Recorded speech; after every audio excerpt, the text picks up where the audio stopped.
Praise the lord అందరికీ. తండ్రి యొక్క మంచి నామంలో మీ అందరికీ నా హృదయపూర్వకమైన వందనాలండి. ఈరోజు దేవుని వాక్యంలోనికి వెళ్ళినట్లయితే పౌలు తిమోతికి పత్రిక రాస్తూ ఒక మాట చెప్తున్నాడు. ఏంటంటే, సహించిన వారమైతే ఆయనతో కూడా ఏలుదము, ఆయనను ఎరుగమంటే మనలను ఆయన ఎరుగననెను. ఈ వాక్యము నేను ఎందుకు ప్రేరేపించి చెప్పాలని ఆశపడుతున్నానంటే, మనం చాలాసార్లు ఈ అంచకాలంలో శ్రమ దినాలు కదా, అందరూ శ్రమలు అనుభవిస్తూ ఉన్నారు, ఏదో ఒక రకంగా శ్రమల్లో ఉన్నారు. అయితే కొన్నిసార్లు అనుకుంటూ ఉంటాం, అసలు నేను తప్పు చేయలేదు కదా, నన్ను ఎందుకు ఏడిపిస్తూ ఉన్నారు, నాకు ఎందుకు ఈ బాధ కలిగింది అని చెప్పి చాలాసార్లు కృంగిపోతూ ఉంటాం. కొన్నిసార్లు అసలు మన తప్పు ఉండదు ఆ విషయంలో, కానీ మనం సెంటర్గా ఉంటాం. నేను ఎందుకు సహించాలి, నేను ఎందుకు ఈ మాటలు పడాలి, అసలు నాకు ఎందుకు వచ్చింది ఇదంతా అని చెప్పి చాలా సందర్భాల్లో ఇలాంటివి ఎదురవుతూ ఉంటాయి కదండి. అయితే కొన్నిసార్లు ఎలా అంటే అసలు సహించలేం దాన్ని. ఇది అసలు నేను చేయలేదు కాబట్టి నన్ను ఇలా అంటున్నారు, లేకపోతే నేను ఇది చేయలేదు అయినా సరే అల్లర్లు జరుగుతుంది, నేను ఇది చేయలేదు కానీ నేను దోషిగా ఉన్నాను అనేటప్పుడు ఒకానొక టైం వరకు మనుషులుగా మనం భరించగలుగుతాం. ఒక పీక్ స్టేజ్ పాయింట్ వచ్చినప్పుడు మనం బ్లాస్ట్ అయిపోతాం, ఇంకా మనం కూడా అపోజ్ చేస్తాం దాన్ని బాగా, ఇంకా సహించలేని వారిగా అయిపోతాం అనమాట. మన ఓర్పు ఇంకా అంతా కంప్లీట్గా అయిపోతాం. అప్పుడు ఏం చేస్తామంటే మనం కూడా తిరిగి వారితో యుద్ధం చేస్తూ ఉంటాం, వారితో పోట్లాడుతూ ఉంటాం. మనం తప్పు కాదు అని నిరూపించుకోవడానికి చేయాల్సిన ప్రయత్నాలు అన్నీ కూడా మన పక్షాన్ని నుంచి, మన తరపు నుంచి మనము చేస్తూ ఉంటాం ఈ లోకంలో. అది మానవ సహజ గుణం అది. అయితే దేవుడు ఏం చెప్తున్నాడంటే, ఒకవేళ నీది తప్పు లేకపోయినా సరే నువ్వు శ్రమ అనుభవిస్తున్నావా, నీ ప్రమేయం లేకుండానే నువ్వు నిందలు మోస్తున్నావా, అవమానం అనుభవిస్తున్నావా, సిగ్గుపడే స్థితిలో ఉన్నావా, అయితే దేవుడు ఏం చెప్తున్నాడంటే అలా తిరిగి అపోజ్ చేయమని చెప్పట్లేదు. తిరిగి మరలా వారిలాగే ఈ లోకస్తులు బిహేవ్ చేసినట్టే మనం కూడా బిహేవ్ చేసేస్తే ఇంకా వారికి మనకి తేడా ఉండదు కదండి. అందుకనే దేవుని వాక్యం ఏం సెలవిస్తుందంటే సహించమని చెప్తుంది. సహించిన వారం అయితే ఆయనతో కూడా ఏలుదుము. దేవుడు మనతో కూడా ఉండి మనము ఏలాలంటే ఏసేలాగా మనం సహించాలి. ఫస్ట్ మొదట ఎలాంటి శ్రమ వచ్చినా సరే మనం సహించే వారిగా ముందుండాలి. ఈ సహనం అనేది ఏదో నేను చెప్పినంత ఈజీ కాదండి, అంతే కదండి. ఇప్పుడు బాగా మీకు ఒక శ్రమ కలిగింది, నేను వచ్చి మీరు సహించండి అంటే మీకు ఎలా ఉంటుంది? అది మీకు మించింది. అది ఈ మానవ శరీరానికి, ఈ శరీరానుసారులుగా ఉన్నవారికి ఇలాంటి శ్రమలు వచ్చినప్పుడు నువ్వు సహించు అని అంటే అది చాలా తప్పుగా వారికి అనిపిస్తూ ఉంటుంది, అది బాధ కలిగించేదిగా ఉంటుంది. కానీ నిజంగా మనము ఒక్క నిమిషం ఓపిక పట్టినట్లయితే, ఆ శ్రమలో మనం కొంచెం ఓపికతో వేచి ఉంటే ఏం చేస్తామంటే తప్పకుండా ఏదో ఒక సమయంలో దేవుడు మనల్ని దాని నుంచి అద్దరికి చేరుస్తాడు, ఆ శ్రమ నుంచి బయటపడేస్తాడు. దొంగ ఊబిలో నుండి కూడా దేవుడు మనల్ని పైకి లేవనెత్తగల సమర్థుడు. అప్పుడు అలా మనం సహించగలిగితే ఆ ఒక్క నిమిషము, ఆ ఒక్క రోజు కానీ, ఆ కొన్ని గడియలు మాత్రం మనము ఎలాంటి గొడవలు అల్లర్లు రేపకుండా మనం అలా నిలిచి ఉండగలిగినట్లయితే దేవుని కృపలో, ఆయన మహిమలో ఏం చేస్తామంట, ఆయనతో కూడా ఏలుదుము. మనం ఏదైనా సరే దేవుని వాక్యం చాలా మంచి విషయాలు, ఇలా సహించుకోవడం కానివ్వండి, ఓర్చుకొని ఇవ్వడం కానివ్వండి, శత్రువును కూడా ప్రేమించమనడం కానివ్వండి, ఇలాంటి చాలా అద్భుతమైన విషయాలు దేవుని వాక్యం సెలవిస్తుంది అనమాట. అయితే ఆ మాటలు మనం పాటించడానికి అంత సులువుగా ఏమి ఉండవండి, అది చాలా కష్టము. శత్రువులు ప్రేమించగల మనస్సును చాలా కష్టము, ప్రేమించలేము.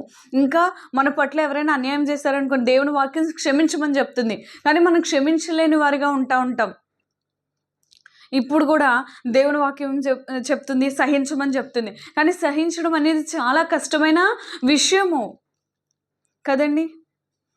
అయితే అలా చేయడం వల్ల ఏంటి లాభము అని అడిగితే దేవుని వాక్యం దానికి కూడా ప్రతి దానికి సమాధానం స్పష్టంగా రాయబడింది.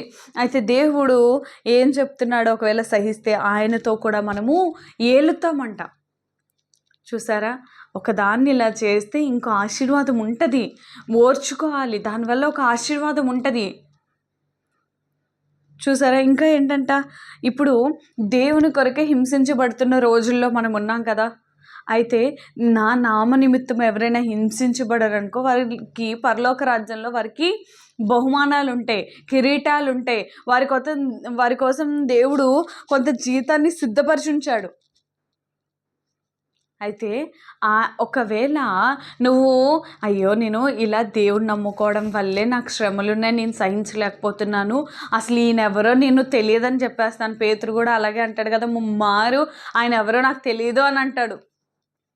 అప్పటికే యేసే చెప్తాడు, నువ్వు కోడి కూసేలోపు రేపు ఉదయం కోడి కూయ మునిపే 3 సార్లు అబద్ధం చెప్తావు, నేను ఎవరో తెలియదని అనంటే, లేదేసే నేను అలా చెప్పనంటాడు పేతురు. కానీ తనకు తెలియకుండానే 3 సార్లు చెప్పేస్తాడు, ఈయనెవరో నాకు తెలీదు, ఈయనెవరో నాకు తెలీదు, ఈయనెవరో నాకు తెలీదని చెప్తాడు.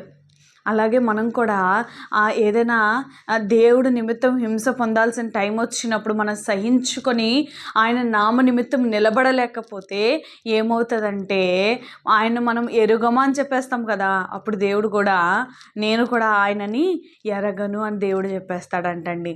అందుకనే మనము దేవుడి కోసం ఏదైనా ఎవరి కోసమైనా ఎన్నైనా చేయగలుగుతాం.